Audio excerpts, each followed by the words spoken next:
So my name is Jennifer Nichols, and I am the Director of Disability Services here at the Service Center. Jennifer, a lot of times it feels like our disability programs are kind of under the radar under our housing programs. Can you tell people more about what specifically we do in our disability programs and more specifically who we help? Yes. Well, I think we come off like that just because we are referral based, and so we have a contract with a medical provider where most of our referrals come from, and we help those who are underinsured and uninsured file for disability benefits and SSI.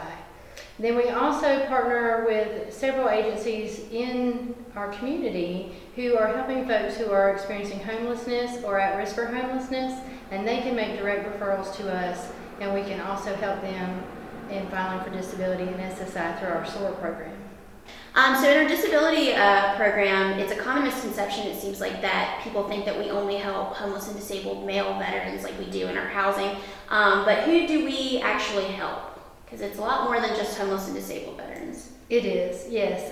And it started out that way, and that's probably where people they still think we are. But we grew and expanded beyond just helping our homeless male veterans. So we actually help a lot of women who are uninsured, underinsured.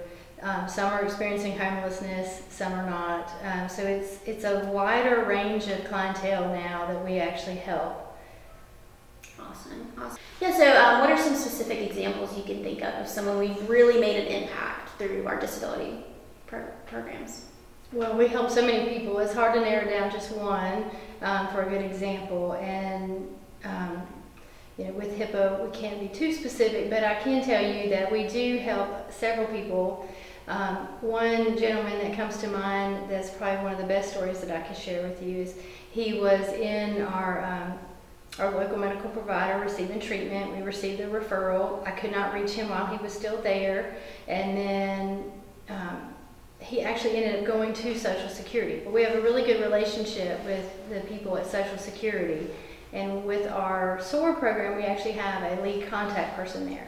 And so he actually reached out to me when the client arrived there, and we were able to reconnect with the client. And for that particular client, he was couch surfing between several different family members and friends, and so I ended up going all the way to Rockingham County to finish the interview process with him, and then assisted him. We got him his benefits within a fairly short time. He has really good medical evidence, which always helps. And then later we were able to connect him when he came back in to that same medical provider, and sadly he had not received any assistance with housing at that point. And he had some barriers that were kind of preventing that from happening. But so the social worker there reached out to me, knowing that we had been on the lookout for him and had gotten him benefits, and we were able to give him the information that he needed to be able to help the client with that next piece, which is housing, so that when he left that behavioral health setting, he was no longer going to be homeless. Right. What are some of the successes that you see outside of just people, filing for disability? Do you see connections with families again, or something like that? What are some impacts maybe outside of just disability that you noticed? Well, specifically, when a person is having a difficult time with income, that impacts them across the board. And a lot of times, if there are children involved, they're not able to care for their children while they're trying to care for themselves. Mm-hmm. And so we have had cases where once the applicant was able to get benefits, and the child actually could tap into the disability benefits of that parent. Wow. As well. Mm-hmm. And we've had cases where the child was able to reunite with the parent because they were able to get stable housing and have a better condition for the child. And so that's probably the biggest impact of being able to just getting someone benefits, that trickle down effect. Right.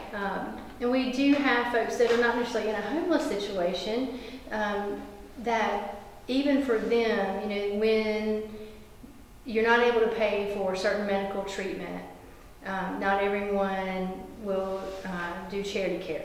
That once they're able to get their benefit and they get Medicaid, then that opens up the door for them to have some medical treatment that they may not have been able to get. Right. And that can, improve their life, and they also can qualify for food stamps and that sort of thing that helps that food insecurity piece in addition to just the healthcare piece of it. Right. So like a lot of our other programs, it starts out with our initial goal, in this case being applying for SSI and SSDI benefits.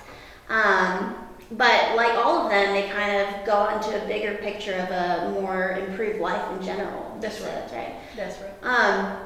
This is kind of a more personal question, but Jennifer, why do you feel like it's so important for people to get involved in the community, specifically with the Servant Center? Well, I don't think that people always realize the depth of the work we do. You know, we're best known for our housing, but with housing, you have to have wraparound services. You know, housing alone is not enough. People have to have an income for that. And there are people who are impacted in such a way that they can't work. And so that's where we can step in and we can assist with that.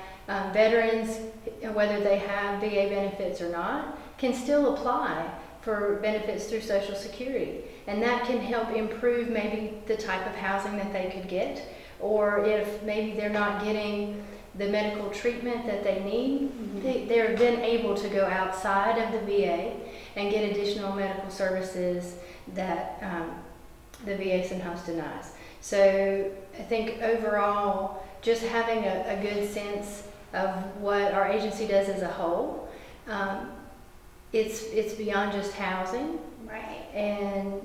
And we continue to grow, and there's so many more things that we want to do, and we can't do that if people don't get involved and know about us. Exactly.